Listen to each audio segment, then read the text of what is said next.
नारद जी ने कहा प्रभु आपका न्याय हमको समझ में नहीं आता, जो आपका भजन करते हैं वो दुखी हैं। ध्यान से सुनो ये बात, इसमें सबको लगेगा ये हमारी बात चल रही है। ऐसे बैठो थोड़ा टाइट। नारद जी ने कहा प्रभु आपका न्याय हमें समझ में नहीं आता, जो आपका भजन करते हैं पूजा पाठ करते हैं वो तो दुखी हैं, और जो उल्टा सीधा काम करते हैं, कसीनो खेलते हैं, जुआ खेलते हैं, सुबह सारी रात जुआ खेलते हैं, सारे दिन पड़े रहते हैं, वो चकाचक मजे ले रहे हैं। उनकी गाड़ी भी बड़ी लंबी लंबी, मोबाइल भी वो ऊपर कवर भी सोने का मड़वा लेते हैं। हमें आपका समझ में नहीं आ रहा, व्हाट हैपन दिस। भगवान बोले डोंट वेरी, ये मेरा न्याय है। बोले कैसा न्याय है? बोले चलो हम तुम्हें दिखाते हैं न्याय। तो भगवान न्याय करने गए, इस न्याय को देखो। दोनों महात्मा बनकर गए, एक गांव में पहुंचे, और एक गांव में पहुंचे तो उस गांव में, जिस गांव में वो पहुंचे, उस गांव में एक बहुत धनवान आदमी रहता था। महाराज बड़ा मकान था उसका, बहुत बड़ा, इतना बड़ा मकान, बाबा रे बाबा। बाहर मुस्टंडे खड़े थे उसके। हमारे भारत में तो होता है, यहाँ तो कुछ नहीं होता। यहाँ तो मतलब मंत्री भी अपने आप ही सेल्फ ड्राइव करके आ जाते हैं, यहाँ का एक अलग प्रावधान है। हमारे यहाँ तो देखा चकाचक। हम लोग जब भारत में चलते हैं ना, तो हमारे साथ में भी आर्ट गार्ड बार्ड सब चलते हैं। वहाँ बड़े हम लोग भवका में रहते हैं। वहाँ ऐसे थोड़ी रहते तुम्हारी तरह यहाँ आगे अपने आप आगे, नहीं यहाँ आ सकते हैं हम, वहां नहीं आते, भवका दिखाना पड़ता है। और आजकल लोग पूछते भी उसको जिसका भवका है, जिसका भवका नहीं उसे पूछते ही नहीं।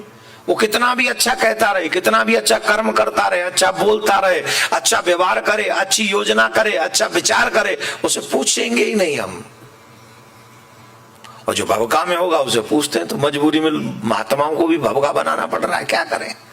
हमें तो महात्मा नहीं, हमारा तो वैसे ठीक है। वहां है थे या नहीं। तो उस सेठ के आगे बड़ा भवका था, गार्ड बाड़ खड़े थे, बुस्टंडे खड़े थे। तो दो महात्मा वहां पहुंचे और महात्माओं ने कहा I want to food, I am hungry, we are hungry. सही है इंजीनियर? हाँ, हम दोनों भूखे, हमें भोजन चाहिए। तो वो बोले गेट आउट, अंग्रेजी में बोले get out. Get out, I am hungry. बोले गेट आउट।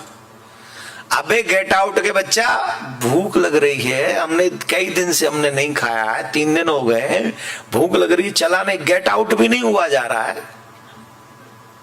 उसमें भी तो दम चाहिए ना चलने के लिए, गेट आउट के लिए भी वो है ही नहीं। भोजन दे दो। बोले देखो महाराज, हम तो सिर्फ गेट आउट ही कह रहे हैं आपसे, आप हमारे सेठ को नहीं जानते। वो आ गया तो 4 गाली और देगा, तो इसलिए हम चाहते हैं कि जल्दी से निकल जाओ। बोले नहीं नहीं नहीं, हम तो फूड लेके जाएंगे। अरे महाराज वो आएगा तो बुरा लगेगा, आप जाओ ना, हमें भी डांटेगा और आपको भी उल्टा सीधा कहेगा। बोले नहीं नहीं नहीं, हम तो भोजन करके ही जाएंगे। इतने में वो निकल ही आए। कौन है, कौन कर रहा है शोर शराबा, क्या हो रहा है? अरे वो बोला अभी भी चले जाओ, अभी भी चले जाओ, हम देख लेंगे, जाओ। बोले नहीं नहीं सेठ जी, राधे श्याम, कुछ भोजन मिलेगा, जल मिलेगा, हम लोग दोनों अतिथि हैं, साधु लोग हैं, बाहर से आए हैं, कुछ मिल जाए प्रसाद। देखा वो महात्मा बूढ़े नहीं थे, वो थोड़े से मतलब ठीक ठाक थे। बोले हट्टे कट्टे हो रहे हो, दूसरे के द्वार पे जाके खड़े होके भोजन मांग रहे हो, शर्म नहीं आती तुम्हें? है? अच्छा वैसे हमारे भारत में ऐसे आ सकते हैं महात्मा भी बिना बुलाए, तुम्हारे यहाँ तो आ भी नहीं सकते। यहाँ तो कोई महात्मा आ ही नहीं सकता। आएगा कहां से? ड्राइविंग यहाँ कर नहीं सकता, गाड़ी खुद की है नहीं, एड्रेस उस पे है नहीं, आएगा कहां से अपने आप? यहाँ तो वो पहले से ही निमंत्रण करना पड़ता है कि हमारे यहाँ आ जाना, तो वो गाड़ी लाए फिर ले जाए, और कहे तो लेट आए। कई तो आने वाले लेट आते ना, तो फिर उनके चक्कर के हिसाब से तुम राउंड अपने स्टेप पूरे कर लो तब तक। राधे राधे। यहाँ बहुत सारी व्यवस्था है, करनी पड़ती है। यूएस है भाई, माय डियर, अमेरिका नाम है इसका, का इंडिया समझे हो का, स्टाइल में रहते हैं यहाँ लोग, तो ठीक है, अपन भी ठीक ही है। तो बोले हट्टे कट्टे हो, कमा सकते हो, खा सकते हो, भीख मांग रहे हो, शर्म नहीं आती? अरे महाराज कोई बात नहीं, थोड़ा सा प्रसाद पा लेंगे तो अच्छा ही है। तो बहुत विवाद करने लगा, देने के लिए जल भी नहीं मत दिया उसने, और अंत में कहा धक्के मार के भगा उनको, खबरदार आज के बाद ऐसा कोई महात्मा यहां दिखा तो। नारायण जी बोले धक्के पड़े उससे पहले ही चलो। नारायण बोले चलते चलते चलते, इसने हमें भोजन नहीं दिया, हम भगवान से हम प्रार्थना करते हैं ईश्वर से तुम्हारी संपत्ति 100 गुना हो जाए। नारद जी बोले कै गुना हो जाए? बोले 100 गुना। जिसने हमें जल नहीं दिया, जिसने हमें भोजन नहीं दिया, उसकी संपत्ति कै गुना? बोले 100 गुना। बोले जय हो महाराज। चलो आगे गए।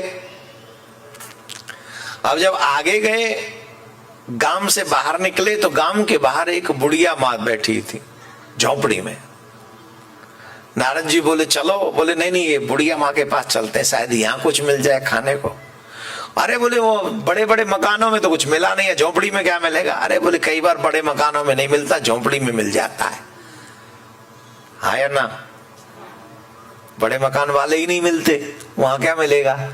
झोपड़ी वाले मिल भी लेते हैं, और जो थोड़ा बहुत होता है उसमें से शेयर भी कर लेते हैं। बड़े अच्छे होते हैं झोपड़ी वाले भी, कई बार बहुत बड़े मकानों वाले भी अच्छे रहते हैं, ऐसा नहीं है।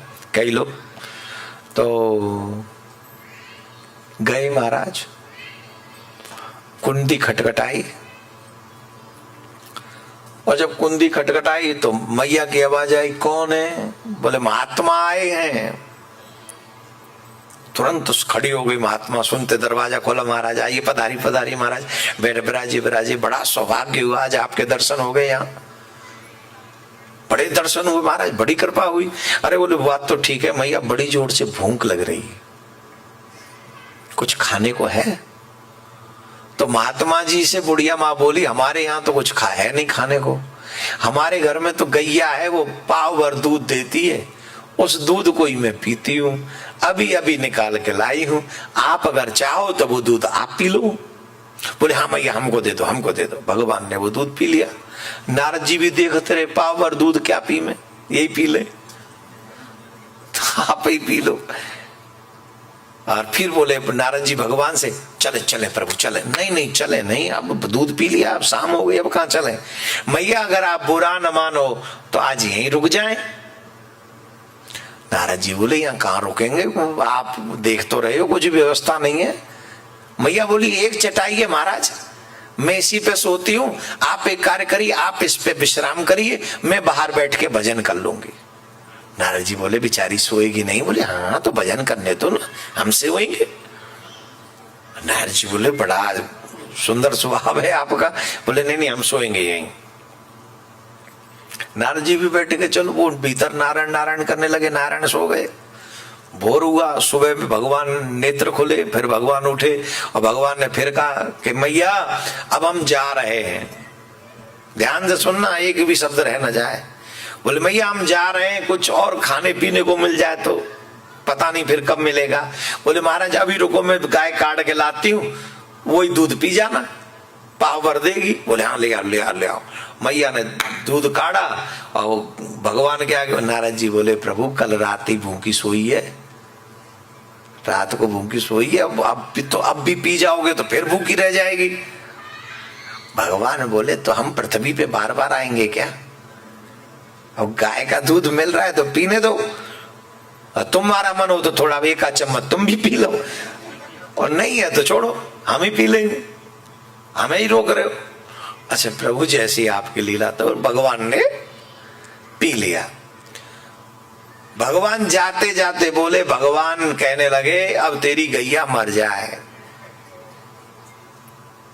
क्या आशीर्वाद दे रहे? तेरी गैया मर जाए, और भगवान चल दिए।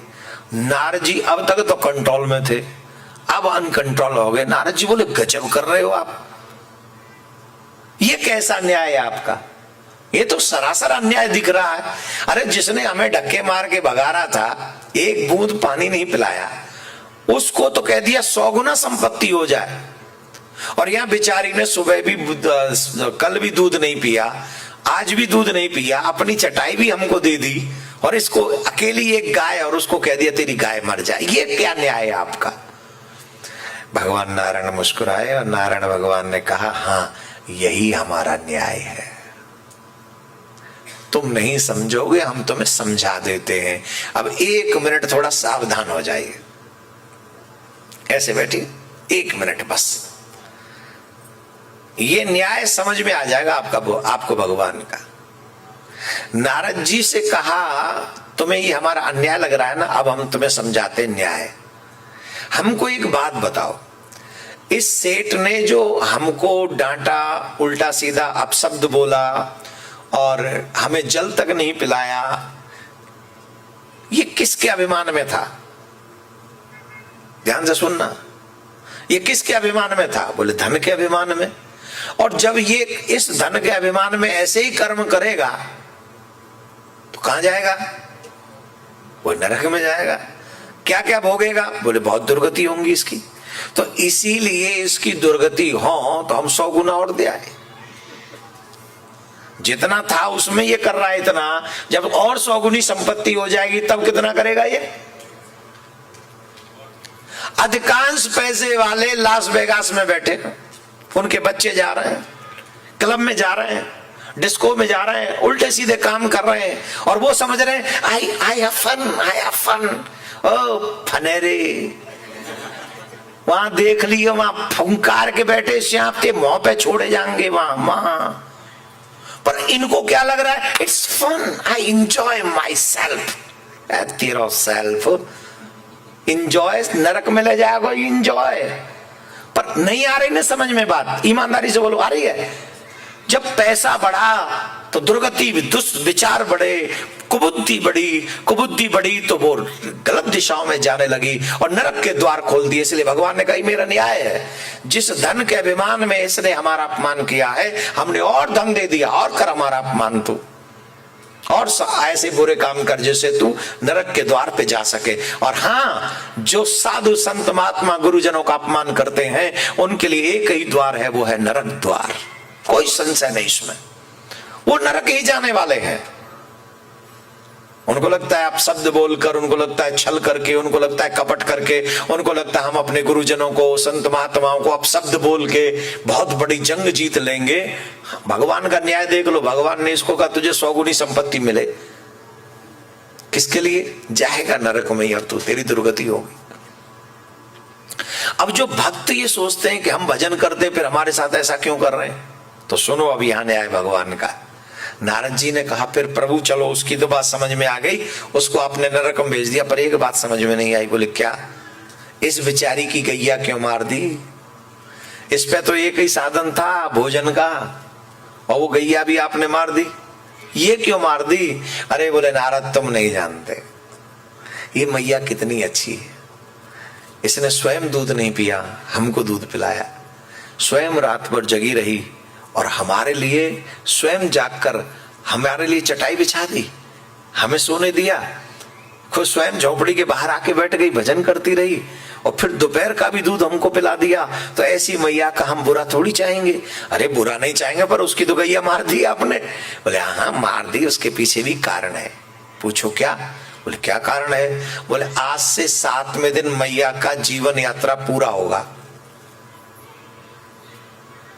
भगवान तो जानते हैं, हम और आप नहीं जानते। आज से 7वें दिन मैया की जीवन यात्रा पूरी होगी, मतलब मैया की मृत्यु होगी। और मैया की मोक्ष में, मैया के मेरे पास आने में एक ही बाधा है, वो है गैया। क्यों? बोले जब मैया मरेगी तो इसके मन में एक ही होगा कि मैं तो मर रही हूं, पर हाय हाय मेरी गैया को चारा कौन खिलाएगा, जल कौन पिलाएगा, व्यवस्था कौन करेगा, अरे बेचारी गैया भूखी रहेगी। तो इसके मन में अगर ये गाय का विचार रहा तो इसका पुनर्जन्म होगा, और अगर इसके जीवित रहते रहते ही गाय चली गई तो फिर इसका कोई बंधन नहीं रहेगा, मेरा स्मरण करते करते मेरे धाम के लिए चली आएगी। और नारद जी के नेत्रों में अश्रु आ गए, हाय हाय मेरे प्रभु, इस न्याय को कोई नहीं समझ सकता, इस न्याय को तो आप ही जानते हैं, और आप ही अपने भक्तों के लिए ऐसा अद्भुत न्याय कर सकते हैं। कई बार जो घटनाएं हमारे अपोजिट दिखती हैं वो घटना हमारे फेवर में होती है, लेकिन क्योंकि हम वो भविष्य देखने के सामर्थ्यवान नहीं है इसलिए वो हमको दिख नहीं पाती। आप समझ रहे हैं? तो अगर आपके अगेंस्ट आपके भजन के बाद भी कोई चीजें दिख रही हैं, don't take any tension, chanting the name of God. Hare